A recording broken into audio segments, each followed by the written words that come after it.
Greetings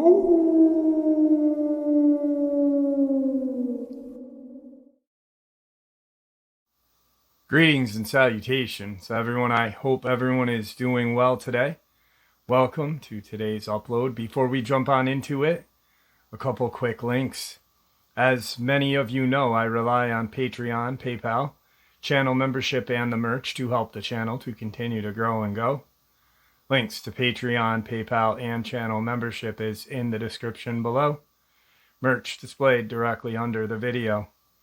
Also, Dogman Frightening Encounters, Volume 1 through 3, the audiobook versions. They were written and researched by Tom Lyons, narrated and produced by me, Jeff Ned Only. Those audiobooks are available on Audible, Amazon, and iTunes, links to which are also in the description as well. And finally, last but definitely not least, if you'd really like to help support this channel to continue to grow and go, simply subscribe. It does not cost a cent. Click the like button, takes half a second. If you don't want to miss out on any of the informative uploads that I put out daily, click that bell icon, and folks, please leave a comment and share the video. Why? Well, because these things really do help the channel to continue to grow and go. They definitely do matter, and they are appreciated. And with that, I have taken far too much of your time. Let's jump in to today's upload, shall we? I had an opportunity to speak with a husband and wife, Kyle and Sadie, and their experience really truly is haunting. And I don't like comparing videos, especially ones where there is so much trauma. But this is right there with Jesse's, and it is truly a tragic case as a parent, and as a parent or father of a daughter. It made it really hard to talk with both of these individuals. So let's jump into it. All right, so I'm going to briefly set the scene and the region for you. 1981, Whittier, North Carolina, which is Swain County.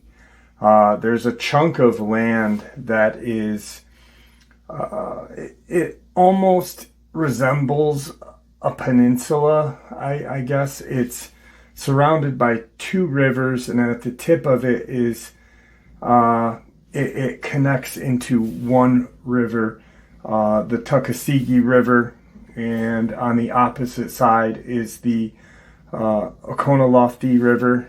Now, they both connect into the Tuckasegee, and there's actually, their residence was just kind of east of the Oconaluftee River, or Oconaluftee Lake, which the now lake.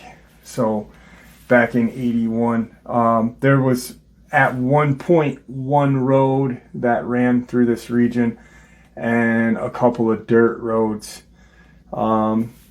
Their house that they had bought back in 81, in this square mileage, probably in a 10 square mile radius, there was like 4, maybe 6 houses on this little chunk of land.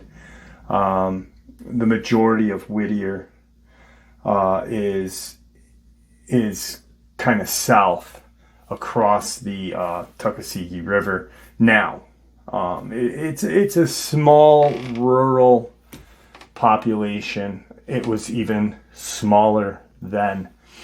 If you lived in that area at one point, there was, if you ever lived in that area in 1981, you will remember the news. 2 children drowned, and there was an extensive investigation media, actually the media made it seem like the parents were at fault, but they were not ever once at fault. Unlike Jesse's case, when Jesse and his wife were questioned, threatened, put in custody, and, just put right through the ringer. Kyle and his wife Sadie they were questioned briefly in the regards of what had occurred. And then at that point, there was some manipulation done, but never once were they threatened. And when Kyle had heard Jesse's experience, he had contemplated on sharing their experience with us. His wife was the one, Sadie was the one that introduced him to the channel. She's been listening to the channel for about 3 years now. And Kyle just started to listening about 1.5 years ago. So he was fairly new to the channel when I shared Jesse's experience. Now, difference between Jesse's and Sadie and Kyle's is not only did their child pass away, but Kyle's brother did as well, his young brother. And this is honestly a nightmare for any family. All right, so the layout is kind of laid out for you. At the time, Kyle was 25 years old. Sadie was 26. They had been together for about seven years at that point. A year after they met, they had a daughter named Krista, who at the point is 6 years old.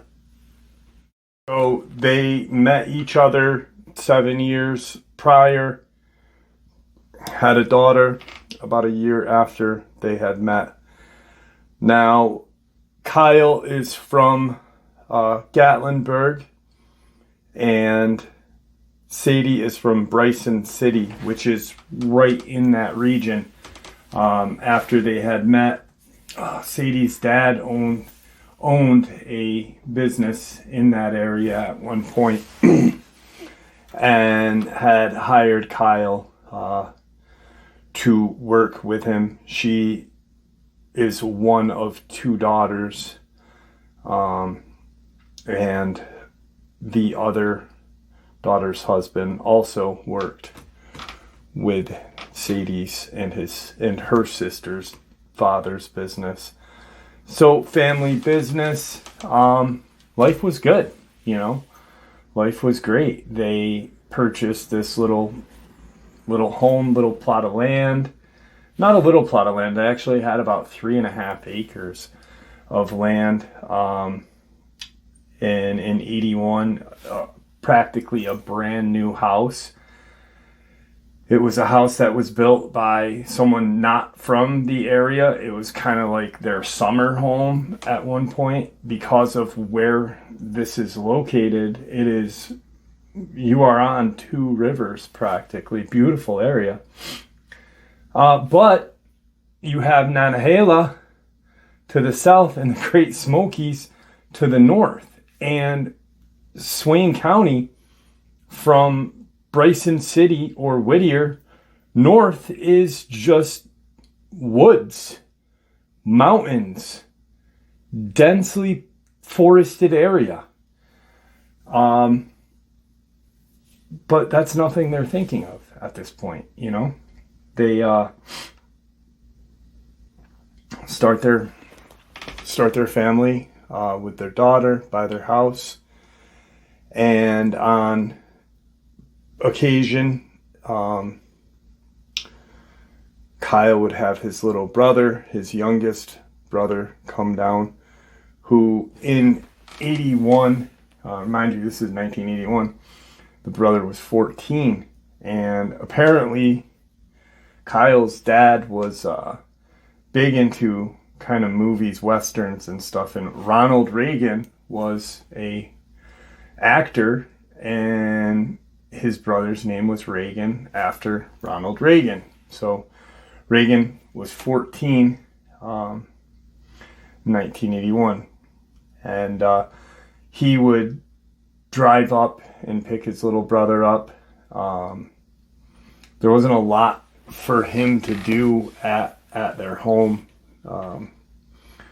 Kyle's mom and dad were getting up in age, and he was almost like a surprise baby for the family. So, you know, being a good older brother, that's what he would do. He would bring him down and give him a chance to, you know, have a decent summer, decent days, whatnot, and swimming and whatnot. So life was good. Sadie being from this area, Kyle had never heard or had seen any kind of, he had heard of Bigfoot. Everybody's heard of Bigfoot. You've heard of UFOs. You know, no matter where you live in the United States or, you know, any country at that. But growing up where he grew up, there was nobody seeing a Bigfoot. Nobody he knew saw anything like that. It was not something even, just not even mentioned. But Sadie, growing up in this area, and her family's property is to the west of Whittier, still in Bryson City, but I guess her family's property was just immense. Her mom and dad were fairly well off. They had about 20 acres of land, and about half of that was just undeveloped woods, 10 acres of just, and then the other 10 acres was their home. They had a pond on there. Beautiful layout. And their business, the business was on there. He did not want to share the, one, it's not a business anymore, but there's just certain things that he didn't want to share, just privacy of their families, and I can't blame them. So this is the beginning of summer 1981. School had just gotten out. It was mid-June, and the agreement was Kyle would go and pick up his little brother. His mom and dad were going to go on some sort of vacation, and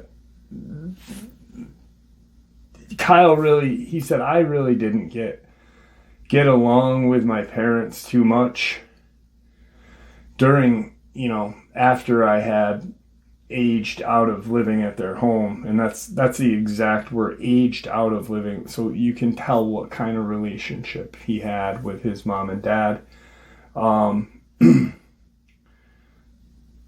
But if he could be that role model for his parents, and they were older, they were much older, like I said, 14-year-old for a couple that had, Kyle had been out of the house a good 5 years by the time they even had Reagan, and he was the youngest.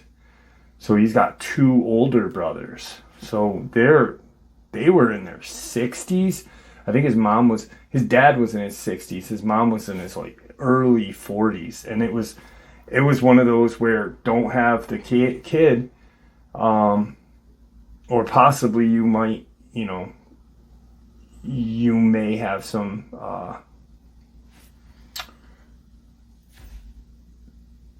kind of difficulties. And there were difficulties with Reagan. He either had autism or Asperger's, and that wasn't a thing back then, in 81, like it is now.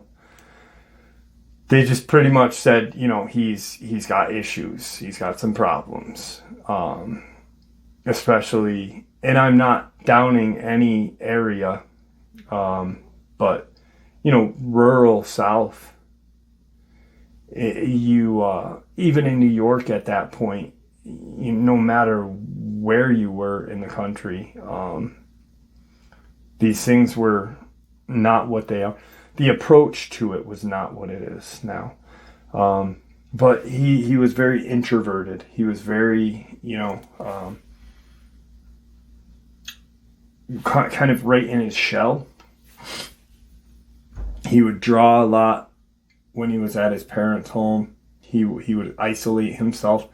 But when he got to Kyle and Sadie's house, it was a whole different kind of ball game.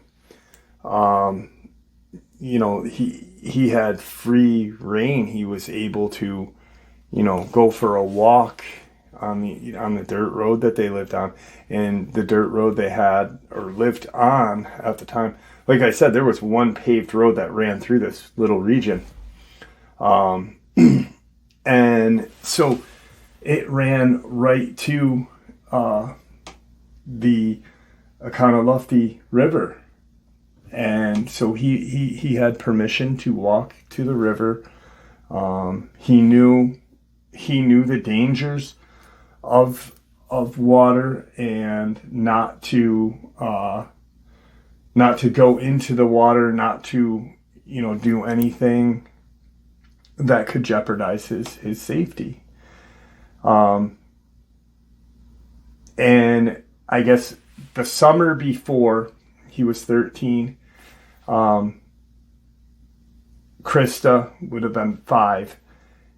They trusted him to babysit and go for walks with her, because one, you're in a very small community, a very tight-knit community. There's only 6 houses max in this little kind of area here, and one main road.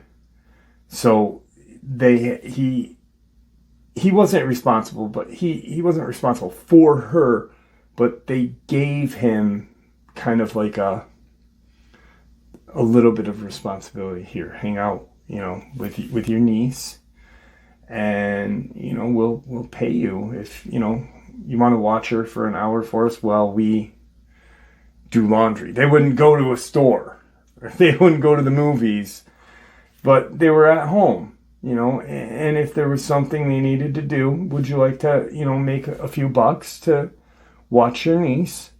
And, so that summer prior to, they had entrusted him with that responsibility. So it wasn't a new thing for him to walk with Krista and just, hang out and keep an eye on her. So on this one evening, I guess Reagan had gone to the backside of their home and walked to the Tuckasegee side there. And he was looking, there's just a little bit of rapids in this one area, and he was down there looking at the water, and that had scared him enough to where he didn't want to go down there anymore. So he had gone home. He had gone back to Kyle and Sadie's house and said, I'm going to go up to the other side, and because the water moves fast down there and I don't like it, and it's loud, so I'm going to go up by, the now lake, the Oconaluftee Lake, but it wasn't at that point. And so they were like, okay, have fun, come back right before dark. They had given him a watch, and it was, Kyle will never forget, because this was the last gift he had gotten his little brother. He had finished his 6th grade year for school and came down. Kyle had bought him a watch that had AM FM radio in it, and it was from Radio Shack. You could put headphones in and plug it into your watch and listen to a ball game or whatever crappy AM station you would get. But it was something cool. I remember those watches. I remember the calculator watches. So the second he said that, I remembered that. And then, the Radio Shack, I hadn't heard Radio Shack in so long. So, it was just a really nostalgic thing right there. Also in 81, I was 5, so this is my era as well. So his daughter was older than me by a year. So, he said, come back before it's dark or no later than 6:30 or 7 o'clock by the latest. And sure enough, at around 6:50, that night he comes walking in the door, and he's kind of got a smile on his face, and he's not excited, but he's just got there's something off to him. He's got a smile on his face.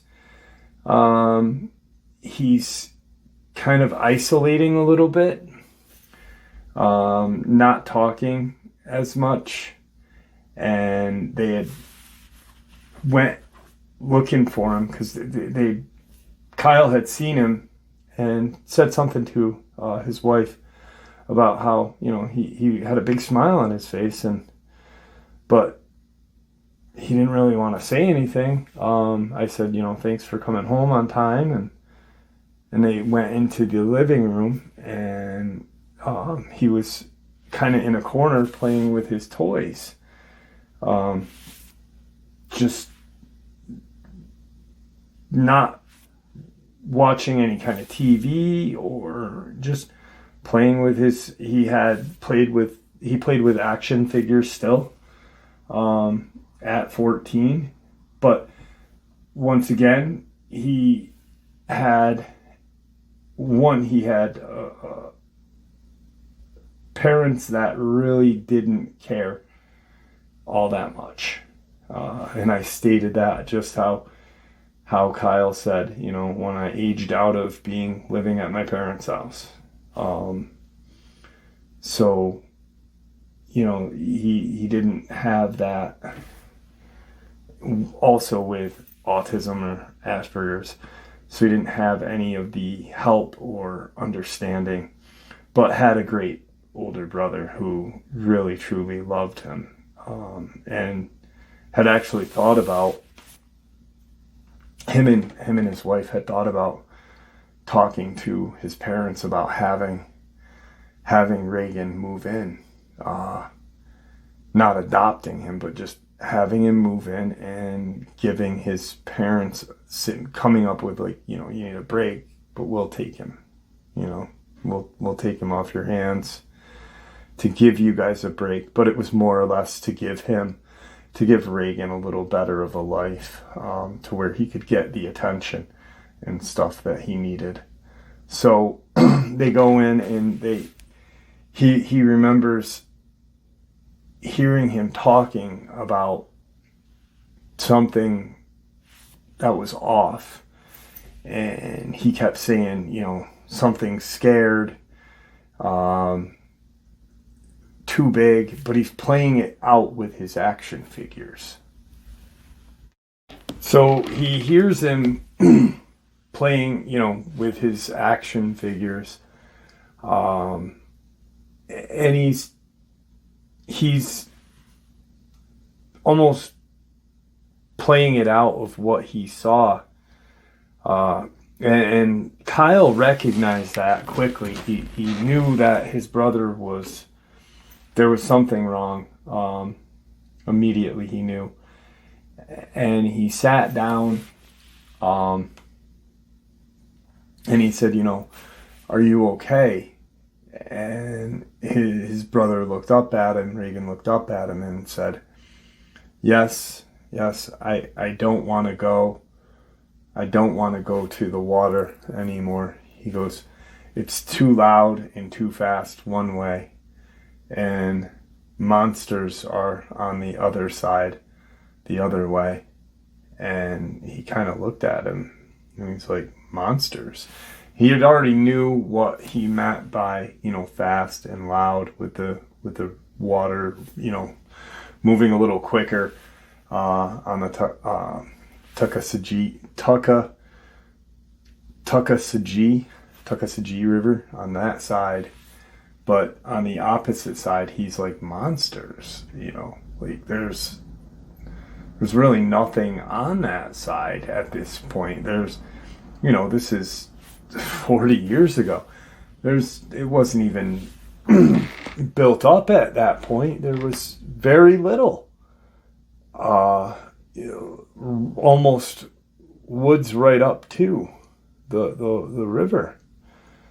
And he said, "What do you mean monsters, bud? Did you see a bear?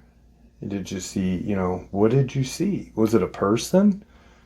And he just shook his head, and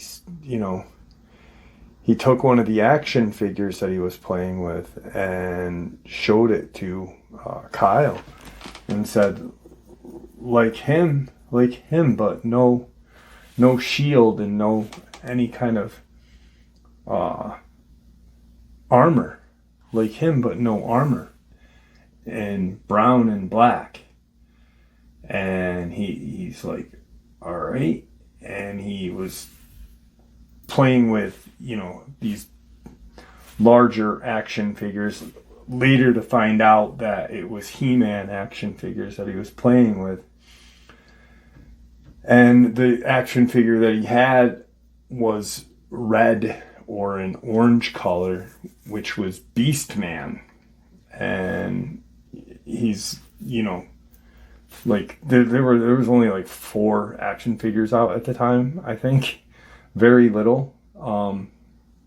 And he's, just shaking it around and, brown and black and bigger, and no weapons or no armor. And so he's like, "Huh."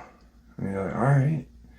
And he walks and talks to his wife in the kitchen, and he said, "I think he saw a bear." He said, over on the Oconaluftee side. He said it was across the river. And, because this is exactly, he repeated kind of exactly word for word what Reagan had said to him. And he said, "I'm going to take a walk." He said, "Do you mind if I just, take a walk down there?" He goes, "I want to see what's bothering him." He goes, "Because he doesn't act like that here. He'll act, he isolates and is very quiet at his own home. But not here. This is a whole, and he isolates a lot at his parents' house because, they fight and they're older and, they don't pay attention to him. So it's out of the norm for him at Kyle and Sadie's house." And she's like, "Yeah, just be careful." And he's like, I will. And he's like, "I went in my room," and he said, "I had a .357 revolver." He said, "I grabbed it just in case." He said, "And I took a walk." He said, "It's only about 1/8 of a mile, if that." from my driveway to where the river is. He's like, so I'm walking and I'm thinking about what he could possibly have seen. And he said, I get to like maybe, I don't know, maybe 200 feet from the opening of this dirt road. It's the opening to where, you can see the river. Not a beach, but it's just like an opening where you can stand and fish and walk into the river. And he's like, and I hear the woods on the right of me. I hear something in the woods, something cracking sticks. And he said, and I think to myself, that's a lot bigger than a raccoon, a possum. He said, a dog. He said, that's whatever's right there is pretty big. And he kind of stops for a second and looks over that way. And he's scanning, and he doesn't see anything. He's like, all right. And he kind of just keeps walking, but he's keeping an ear on that side of the road. And he gets to where the opening is, so he can look into the river. And he's looking across, and he's trying to see as far as he can. It's getting darker now.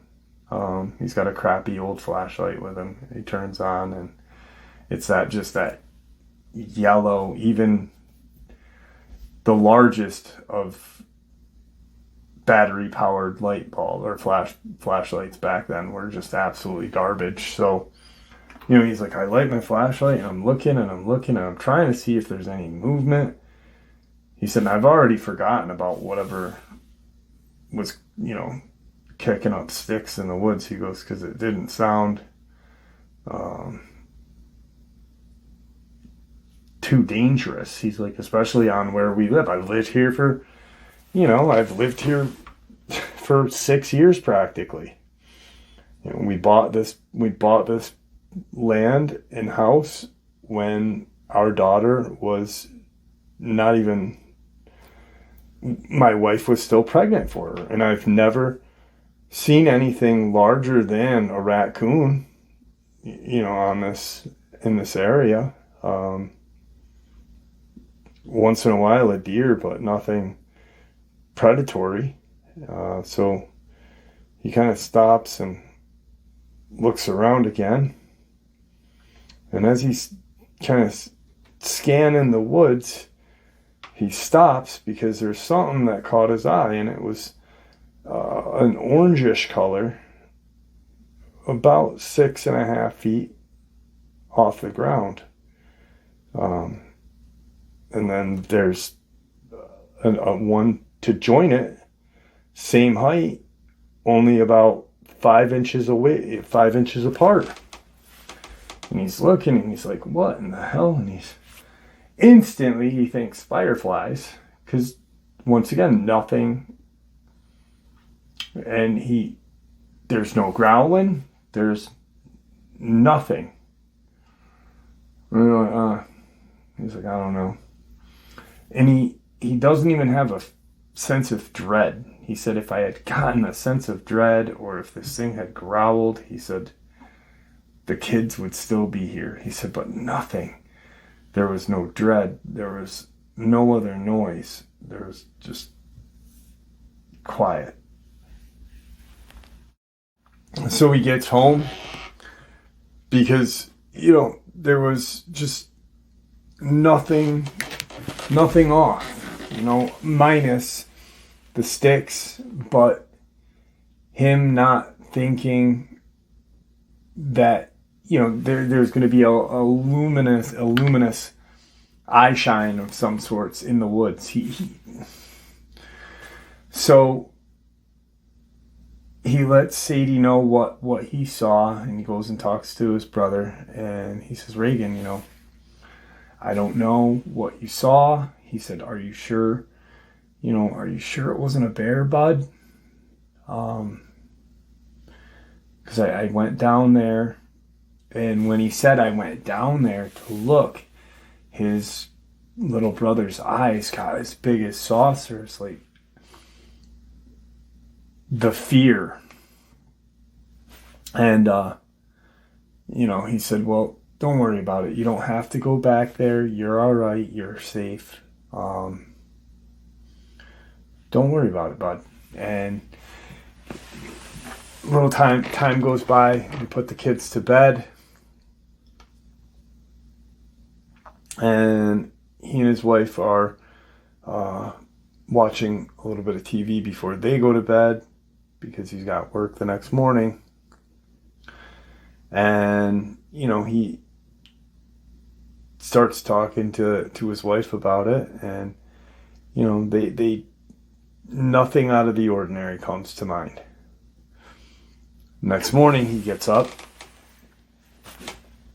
and he thinks about it. And he's like, you know what? It's daytime now.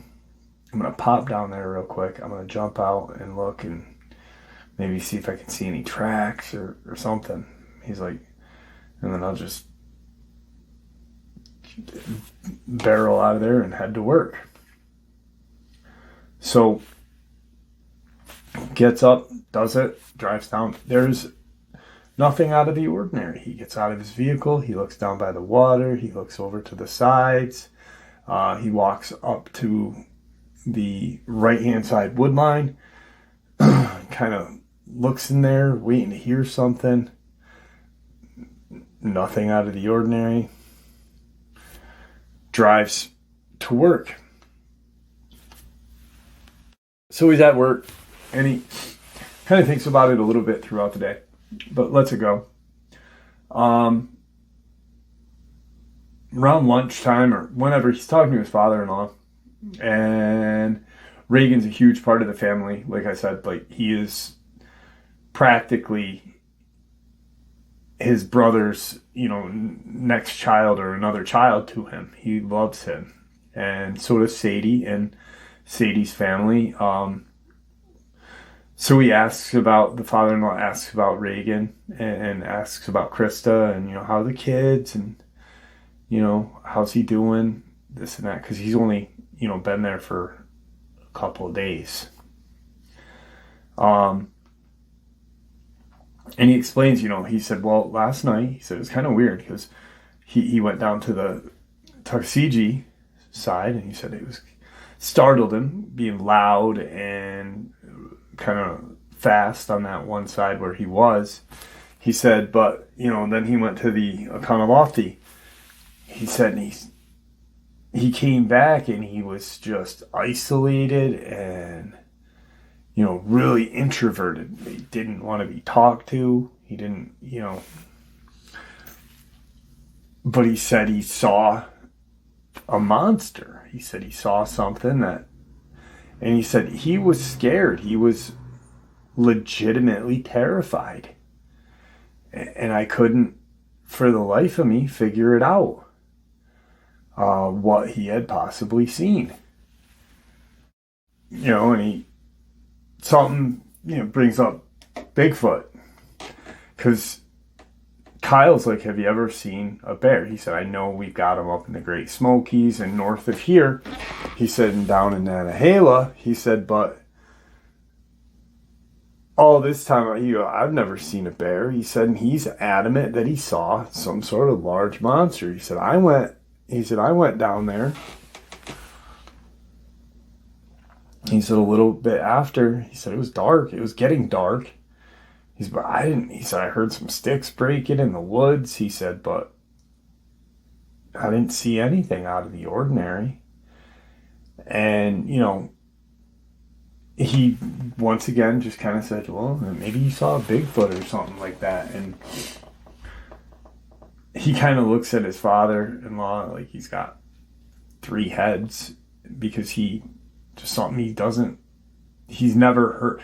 Obviously he's heard of them, but growing up where he grew up, it was nothing to think about like that. And so he goes home, day's over, he goes home and he asks his wife how everything was and this and that. And sure enough, Reagan was fine.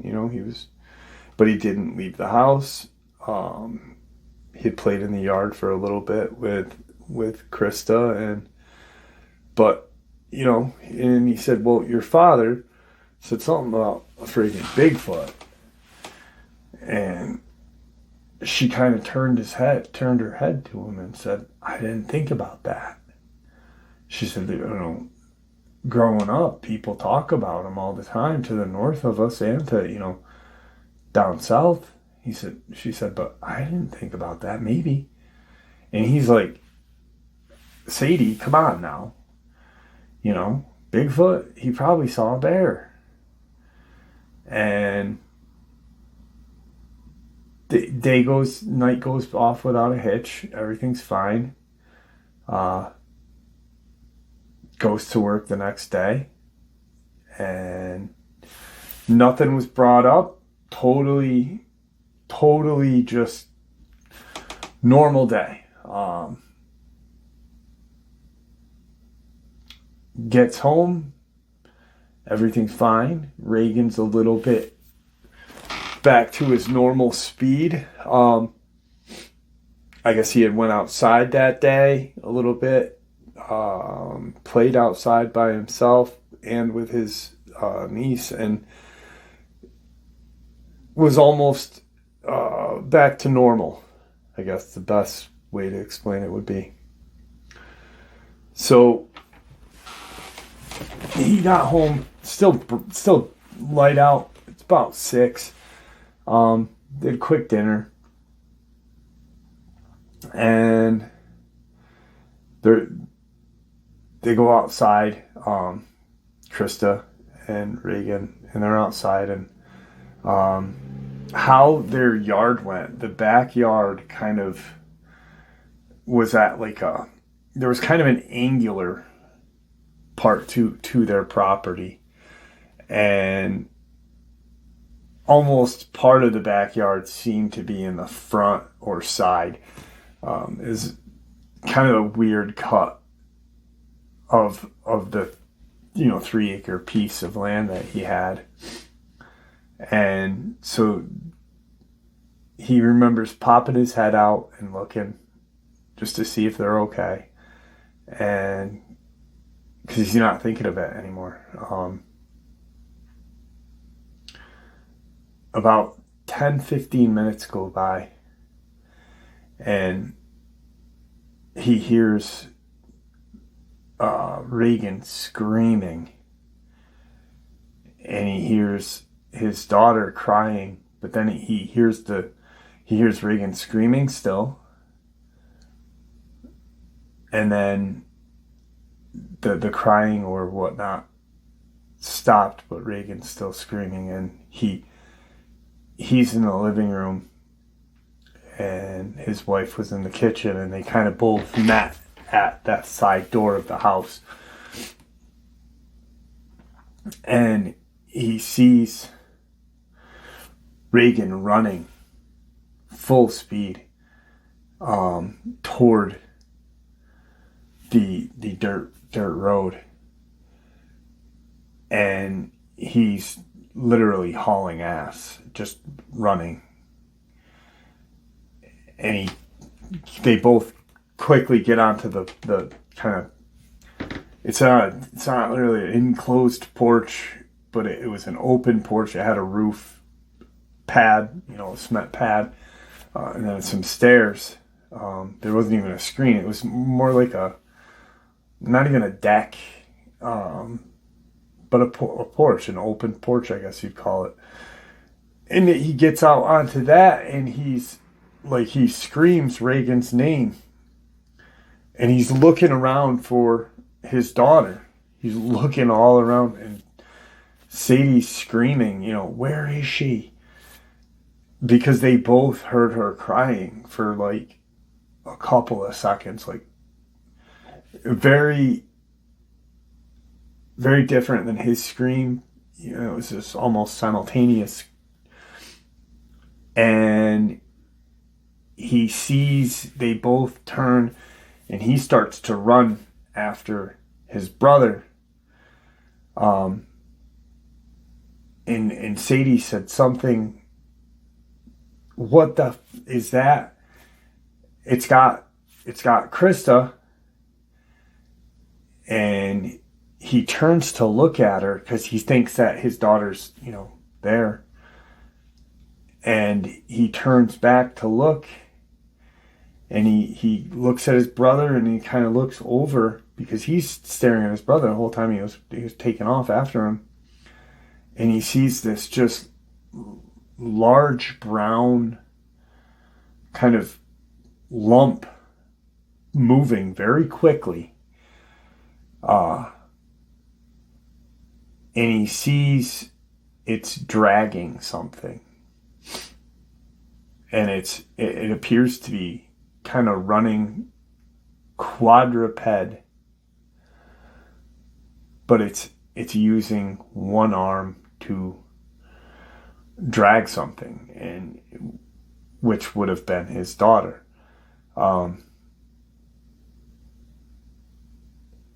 The conversation got really really hard at this point. So he remembers running inside. His wife's yelling at him because he ran inside to get the 357 revolver,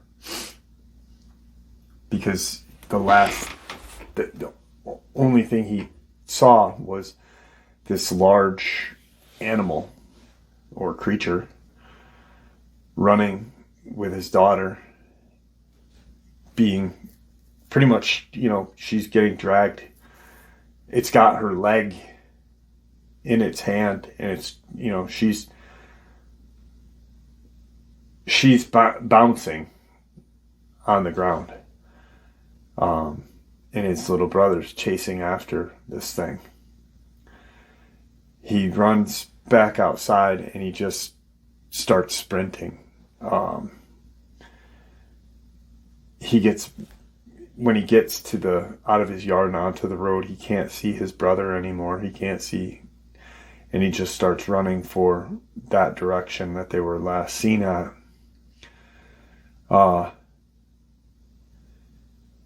He starts, it's an eighth of a mile from his house to where the Econolofty is. And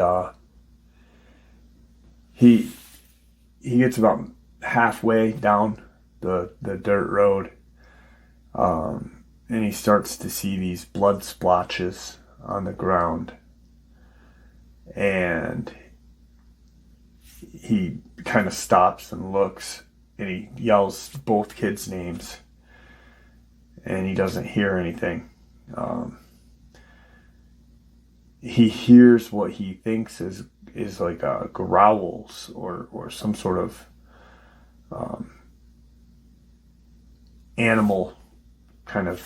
animalistic sounds, and he runs more that way. He kind of is keeping an eye on the ground to where the splotches of blood would be, but they're few and far between. They're there, but they're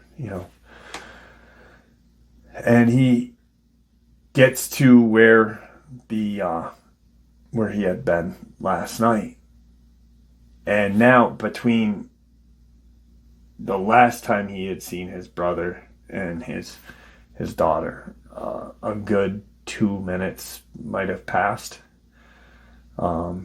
between the time he ran inside to get his pistol and then run back out and run. And he turns, and he's screaming, and he hears this kind of just this god-awful bellow of pain, and nothing, like it's just this high-pitched bellow and screech and pain. And he runs towards where the noise is, and it's to the left of where he had been, into the woods. And there's a trail that goes just further into the woods, and it brings you to another piece of opening to the river, which would be a little closer to what now is a lake, where the rivers merged and then turned into one, which eventually it turns into the Tuckasegee. He sees his daughter's body on the ground, lifeless. And he stops and he's in shock. He's crying. He picks her up and looks at her, holds her, feels her mouth, try to feel any kind of life. And he remembers feeling just the warmth of the blood. And he screams his little brother's name, because he can't see him. He's nowhere to be seen. And he kind of lays his daughter back down, because now he's like, all right, I don't know what else to do. I didn't know what else to do. I'm imagining that noise that I heard was, my brother. He said, I had a hard time putting her head down. He said, but I knew she was gone. He said, and I wanted this to, so he said, I wanted to wake up from this. He said, it felt like it was a real dream, a real nightmare. And he starts to kind of look at that trail, and he could see shadows, movement. And he stops for a second, pulls his gun, holds it up to wait, because it almost looked like something was coming out of the small trail. We're talking very small piece of trail, couple 100 feet to another opening. So there's light, there's still canopy above you, but it's, and he realizes that nothing is coming. It's just shadows of movement. And he really cautiously walks. He starts to walk into the woods. He gets right to the trail beginning, and he hears this, just a cry and a scream that he never heard again. Never hopes to ever hear again from his wife, because now his wife had just found their daughter. And he turns and looks, and she's there holding their 6-year-old child. And he looks at her, and he realizes at this point, he said, I realized at this point, one thing that was holding me back, he said to Jeff, and I'm sorry, that sounds so bad. He said, but it wasn't fear. He said, I wasn't afraid. He said, because it was all happening so fast. He said, I just didn't want to leave my daughter by herself right there for that split second while I looked for my brother. He said, I loved both of them, He said, but it was my daughter. He said, I never will forget that feeling of pulling at my heart, because I knew my brother needed me. He said, but I couldn't leave her. He said, so the second I saw Sadie with her, he said, I ran. He said, when I ran into that couple of 100 feet into the woods, he said, I heard these noises. He said, I heard a big splash. And I got to the clearing, and he said, I saw this thing swimming almost like a missile through the water. He said, I couldn't see it. He's like, I'm looking for my brother. He said, I couldn't see it. Couldn't see him. And he said, I'm looking. He said, and I thought about shooting this thing. He said, I shot, maybe it had my brother underwater or something. He said, I took aim, and as I was right about to take a shot, he said, for some reason, he said, I just quick turned my head to look back at my wife and daughter. And he said, and as I did, he said, my eyes scanned just briefly. He said, to look back at her. He said that there was my brother laying in the woods, just a couple feet off the trail. He said, I don't know how I missed him when I ran by. He said, but he was there. He was pretty torn up. He said it looked like this thing tried to eat his soft tissue. He said he was gutted. And it looked like it almost tried to consume the internal organs of him. So I immediately just ran over to my little brother's body. He said, I knew he was dead. When I could see he was dead.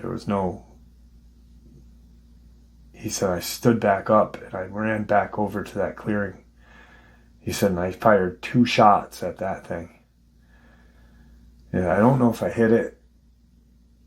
He said, for some reason, I needed to take those 2 shots. He said, I don't know if it was 2 shots because of my daughter and my brother, or if it was just what I squeezed off.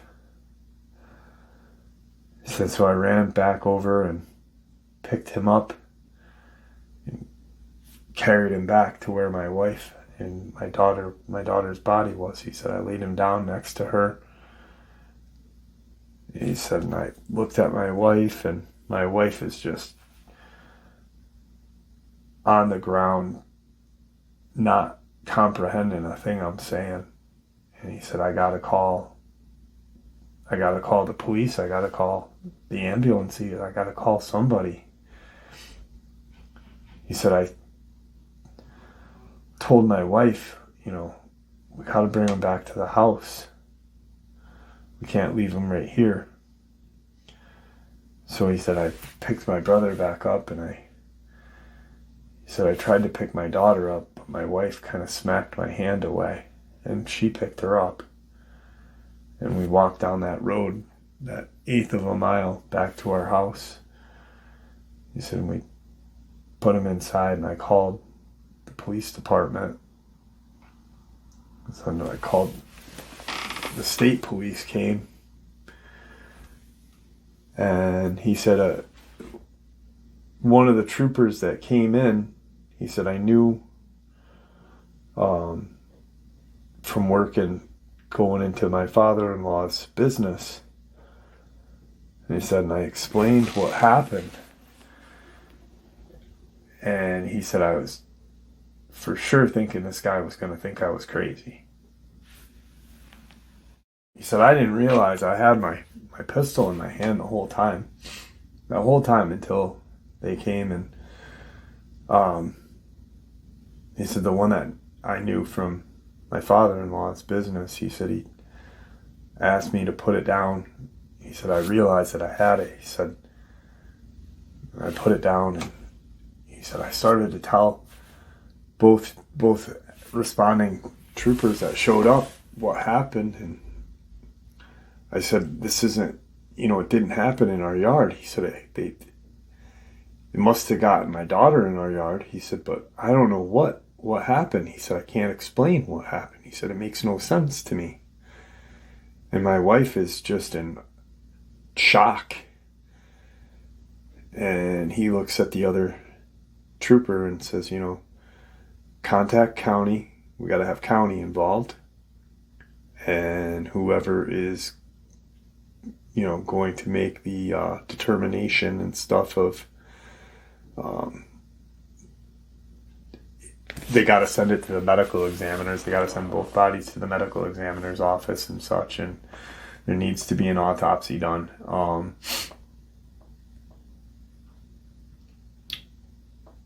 Do that. I want to take a look at where this occurred. And he said during the walk, he said, I couldn't leave my wife. He said, I didn't want her to get grilled by that other trooper. And he said, the guy that I knew said, nothing, no one's going to mess with her. He said, we're not even going to talk about it right now. He said, I'm trying to talk to you. He said, you were the one that found both of them. He said, bring me. And he said, we came up to those splotches and, we came to where the trail system was, and I explained exactly how this is where I found her. This is what I heard. I walked in. I saw this thing in the woods or in the water. He said, I turned back to look at my wife and my daughter's body. He said, and sure enough, there's my brother just laying there in the woods. His shirt just shredded. And his chest and stomach kind of just looked like something had grabbed his throat and shook him. And the trooper said, listen, he said, I know what you're going to think. He said, but we've had reports of, something that is real big. And he said, Bigfoot? He said, I remember saying, Bigfoot? Are you seriously saying this to me now? He said, our Bigfoot? He said, because what I saw had a tail. He said, and that's when he cut me off, and he said, you need to listen. He said, I don't know what you saw. I wasn't here with you. But if you say it was a tail, he said, they're going to fucking think you're crazy. He said, I know what you saw. He said, let me talk to the county. He said, and let me handle this. He said, call your father-in-law, get him down here. He said, because just in case anything goes sideways, we can get you guys, you guys can get a lawyer. I don't know what is going to be said. He said, but I have a feeling of what you saw. I have a sneaky feeling of what you saw. And Kyle's like, what the fuck is going on? Like, monsters? You're saying monsters? Like, I didn't know bears could have tails. And he said when my father-in-law got here, he was just in utter shock. He saw both kids. Medical examiner had just gotten there, secured the bodies, and the trooper was talking to the county medical examiner and the responding deputies, and you could see him looking over at him and his wife, and like we had done it. That's what he was thinking in his head. Kyle was like, they think we did it. In my head, I'm thinking, here, we're going to get in trouble for this. He said, but I didn't give a shit at that time. He said, a big part of me just wanted not to even be right there. I just wanted to try and figure out how to turn the clock back around. Yeah, we were taken to county sheriff's department and very briefly questioned, and we were brought home. My father-in-law brought us all both home. My wife ended up staying at their house for a couple of days. He said I stayed home at my house, our house. It was a really hard time for both of them. He said about a week goes by and we're both kind of summoned to the county. He said that chief medical examiner was there. The sheriff himself was there. The 2 responding deputies, he said, and the 2 state troopers.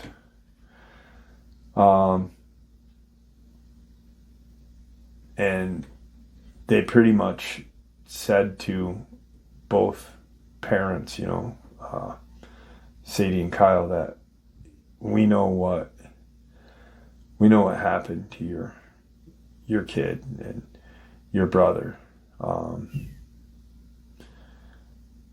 But we think for calmness and public eye, we're going to make a kind of fabricate a story that, your daughter and your brother had walked down like 1,000 times before, and she must have fallen in the water. He went in after her, and they both drowned. That's going to be the statement made to the public. We obviously know there was no way that you could have done what happened to your little brother. It was just impossible and you could also see there were canine teeth involved and on his neck. But there was 2 medical reports, death certificates or whatever. One stated blunt force trauma to the daughter, to the back of her skull. Her ankle had been dislocated. There was a large kind of bruise on her ankle where it was dislocated, and then this thing dragged her. But for public eye and all that, we're going to have to say, we're going to have to get creative here, and we hope you understand. So the announcement was made. Niece and uncle, young niece, young uncle, both drowned. Made it like nothing had occurred out of the ordinary. Sadie had actually stayed at her parents for a couple months. Everything kind of almost fell apart for both of them. And she was at her parents for a couple of months. And then during that time of her and him living, they were talking and seeing each other. She just couldn't go back home. She had found out that she was a couple of months pregnant. And they both said it, that if she had not found out at that point that she was pregnant with another child, that they might not be together still to this day. And it's only been through talking with certain people that are aware that these creatures exist. The state trooper gentleman that helped figure everything out, they talk with him, and eventually they never forgot what happened, but they had to move on mentally for the sake and memory of their daughter and brother. And if you lived in that region, Bryson City and Witter, you would have heard this without an issue. Eventually, they both came to the agreement that they couldn't. They ended up selling the property and home.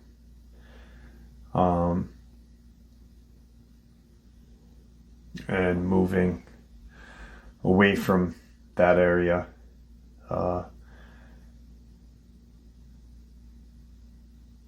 But it just, I don't know how.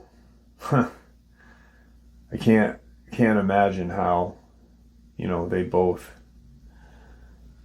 didn't ever get over it. You know what I mean? Like, you can tell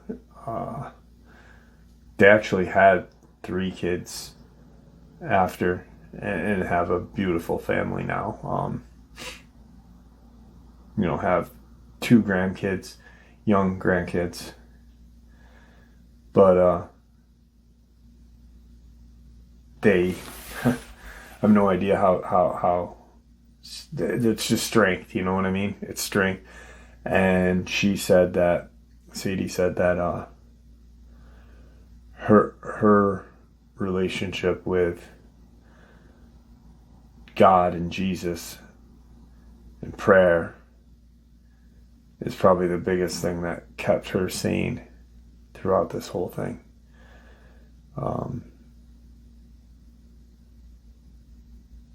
Same goes for Kyle. They just, they had to move on, especially after their son was born. And then they had two little girls, and the youngest little girl reminded them so much of their first daughter, Krista. But like I said, 1981, if you lived in and around that region, about probably 100 square miles or whatever, the news would have picked it up, and you would have heard 2 kids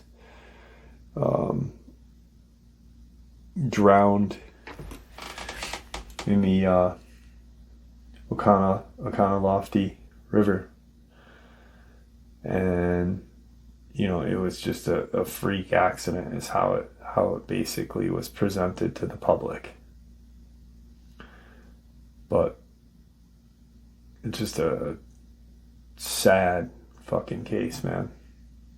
And they never saw that creature. He said when he heard Jesse's experience, Sadie heard it first, then she shared it with Kyle. And